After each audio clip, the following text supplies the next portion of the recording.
Okay. ഇപ്പോൾ present perfect ടെൻസിന്റെ രണ്ടാമത്തെ usage, അതായത് ജസ്റ്റ് കംപ്ലീറ്റഡ് ആയിട്ടുള്ള ആക്ഷൻ തൊട്ടടുത്ത പാസ്റ്റിൽ കഴിഞ്ഞത് ഇപ്പൊ കഴിഞ്ഞ അർത്ഥത്തിൽ നമ്മൾ ഉപയോഗിക്കുന്നത് എങ്ങനെയാണ് അത് എഴുതുന്ന രീതിയാണ്. ഇപ്പോൾ ഇവിടെ ഒരു സെന്റൻസ് കാണുന്നുണ്ട്, അവൻ ഇപ്പോൾ വന്നതേയുള്ളൂ. ഇപ്പോൾ അവൻ ഇപ്പോൾ വന്നതേയുള്ളൂ എന്നുള്ളത് ഇപ്പോൾ നമ്മൾ എഴുതുകയാണ് അവൻ ഹി. അപ്പൊ പ്രസന്റ് പെർഫെക്റ്റ് ടെൻസിൽ സബ്ജക്ട് സിംഗുലർ ഹാസ് അല്ല, ഹി ഹാസ്. അവിടെയാണ് ഹാസ് എന്ന ഓപ്ഷൻ പറഞ്ഞ ശേഷമാണ് നമ്മൾ ജസ്റ്റ് വെക്കേണ്ടത്. ഇപ്പോൾ വന്നതേ ഉള്ളൂ എന്ന് പറയാം. ജസ്റ്റ് വന്നതേ ഉള്ളൂ. കം കെയിം കം കേട്ടോ, V3. He has just come. അടുത്ത സെന്റൻസ് നോക്കിക്കോ, അവൾ ഇപ്പോൾ പോയതേ ഉള്ളൂ. അവൾ ഷീ സിംഗുലർ ആണ്, അതുകൊണ്ട് നമ്മൾ ഹാസ് ആണ് ഓക്സിലറി പറഞ്ഞു. She has. ജസ്റ്റ് പോവുക, ഗോ ആണ്. അതിന്റെ പാസ്റ്റ് പാർട്ടിസിപ്പിൾ ഗോൺ ആണ്. He has just gone. She has just gone.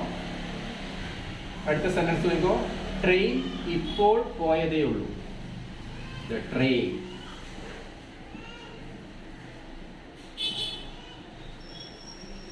The train singular ആണ്, ഒരു ട്രെയിൻ ആണ്.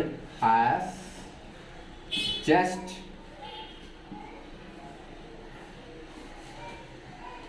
Left. The train has just left. അടുത്ത സെന്റൻസ് നോക്കൂ, ക്ലാസ് ഇപ്പോൾ തുടങ്ങിയതേ ഉള്ളൂ. Class has just started. Start എന്ന് പറയുന്ന ക്രിയയുടെ പാസ്റ്റ് പാർട്ടിസിപ്പിൾ അല്ലെങ്കിൽ V3 എന്ന് പറയുന്നത് സ്റ്റാർട്ടഡ് ആണ്.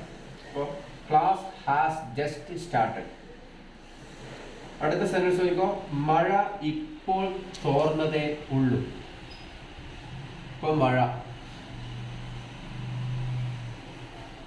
എന്നുള്ളതിന് നമ്മൾ റെയിൻ എന്ന് വെക്കുന്നില്ല.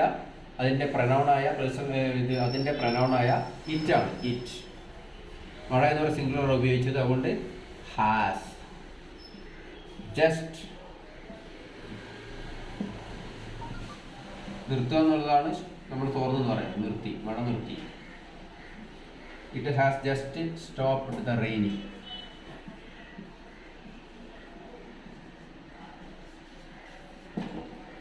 It has just stop the raining. Cinema തുടങ്ങിയതേ ഉള്ളൂ. അപ്പൊ സിനിമ എന്ന് പറയുന്നത് നമുക്കറിയാം അതൊരു ഷോ ചെയ്യുന്നുണ്ട്. അതുകൊണ്ട് എന്താണ് the show. The show has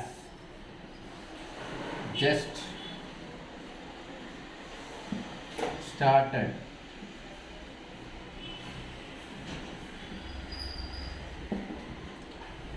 The show has just started. സിനിമകളൊക്കെ ഞാൻ ഉദ്ദേശിക്കുന്നത് അത് ഷോ ചെയ്യുന്നതാണല്ലോ, സിനിമയായാലും നാടകമായാലും മറ്റു പരിപാടികളായാലും.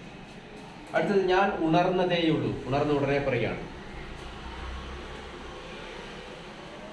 അപ്പോൾ ഞാൻ എന്നത് ഐ സിംഗുലർ സബ്ജക്റ്റ് ആണെങ്കിലും ഐ എടുക്കുന്നത് ഹാവ് ആണ്, ഹാസ് അല്ല. I have just. വേക്കപ്പിന്റെ V3 എന്ന് പറയുന്നത് അത് പാസ്റ്റ് പാർട്ടിസിപ്പിൾ വോക്കൺ അപ്പ് ആണ്. WOKEN, woken up. അപ്പോൾ ഇങ്ങനെയാണ് പ്രസന്റ് പെർഫെക്റ്റ് ടെൻസിന്റെ രണ്ടാമത്തെ ഉപയോഗത്തിൽ ജസ്റ്റ് വെച്ച് പറയുന്നത്. അപ്പോൾ നിങ്ങൾക്ക് വ്യക്തമായിട്ടുണ്ടാവും ഇങ്ങനെയാണ് ഉപയോഗിക്കേണ്ടതെന്നുള്ളത്. ഇതാണ് ഇതിൻ്റെ കാര്യം. എപ്പോഴും ശ്രദ്ധിക്കുക, ജസ്റ്റ് എന്ന് പറയുന്നത് ഓക്സിലറി വെർബിനും മെയിൻ വെർബിനും സെൻട്രൽ ആയിട്ടാണ് വരുന്നത്. ഓക്കെ.